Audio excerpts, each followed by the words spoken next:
Hey, Lucas here and welcome to Last Week in Rocket Launches, where I explain what went up to space and how. Let's go! The first launch that week took place at Cape Canaveral in the USA on Thursday. It's a SpaceX Falcon 9 carrying GPS 3A4, which is, as the name suggests, a GPS satellite. That's the American Global Navigation System, which consists of many satellites in medium Earth orbits of around 20,000 kilometers. Launching east from Cape Canaveral would lead to a roughly 29 degrees inclined orbit, so the rocket has to launch northeast to place the satellite on its desired 55 degrees inclination, at least in the ballpark of it. 55 degrees would be too close to the coast, I assume, so either the rocket or the satellite have to do some correction burns further north. As usual, Falcon did what Falcon does, and that is a pinpoint landing on a drone ship which waits patiently out in the ocean. The upper stage is not reusable, and that won't change until Falcon is replaced by a Starship at some point. So, like all upper stages, this one will be expanded, but at least SpaceX is doing an effort to re-enter them as soon as possible without adding too much to the space junk issue. I'm not sure how that's possible on this particular mission, but that's how it is in general. The rocket first reaches a stable orbit, coasts a little and then does a second burn, which puts the vehicle on an elliptical transfer orbit. Once released, the satellite will do the orbit raising on its own to achieve a circular orbit and get to its final spot after a couple weeks. What I'm wondering is if GPS receivers on ground need some kind of update to make use of this new satellite, or if this information is already embedded in the signal from the constellation. Do you know more on that? Let me know in the comments. The second launch took place in China, more precisely Taiwan. Now I know I say this every time, but this is not Taiwan, Taiwan or Taiwan?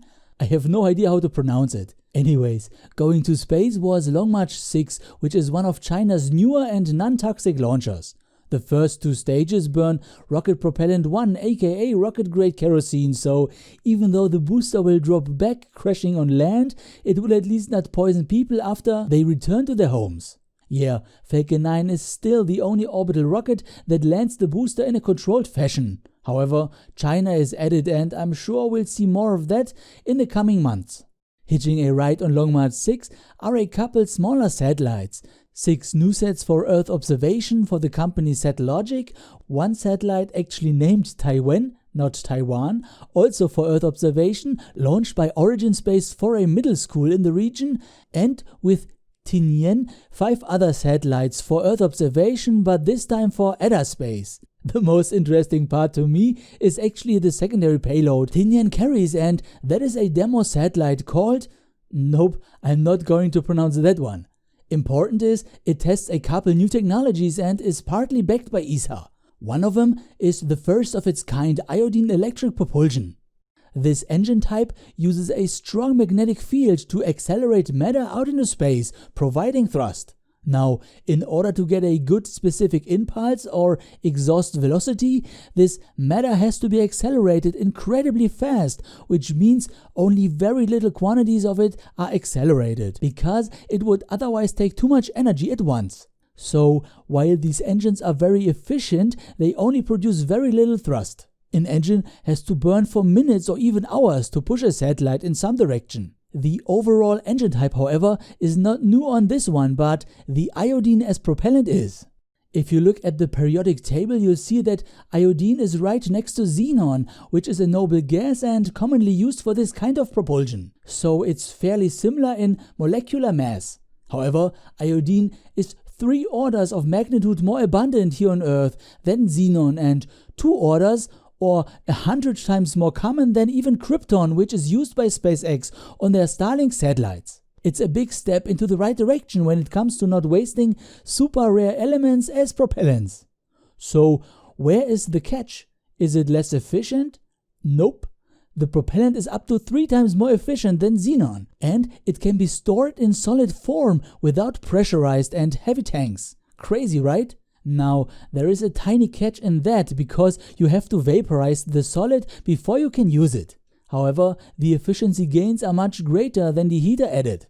So I think this is definitely the future, especially for small satellites that don't have as much power. who knows, maybe once the foundation is laid out by the scientists, SpaceX will do the switch as well. That's why we need such demo flights to not only prove the concept but also test if it's reliable. And last but not least comes a rocket launch from Satish Dhawan on the east coast in India. It was a PSLV or Polar Satellite Launch Vehicle in variant DL, which stands for 2 strap-on boosters.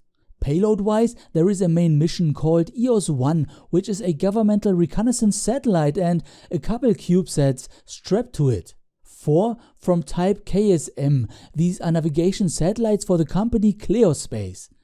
Another set of 4 from type Lemur 2 for Spire Global, these are for Earth observation. And lastly, LacunaSat 2, which is a tech demo for Lacuna Space. Their goal is to build a satellite internet constellation for IoT devices. These are, for example, remote small sensors that don't require high bandwidth internet like smartphones, but instead only need to send a couple kilobytes of data to track weather and whatnot. You could also hang sensors into trees that activate when they detect smoke or gender reveals. They can then send the signal to one of the passing satellites, which then relay it to the fire department. They then know which sensor activated and can directly send a helicopter to save the day. Kinda neat. Okay, that's it for this week, and I hope to see you in the next one if you like. Big shout out and thank you to my supporters, which helped to make this possible. Auf Wiedersehen and thank you for watching.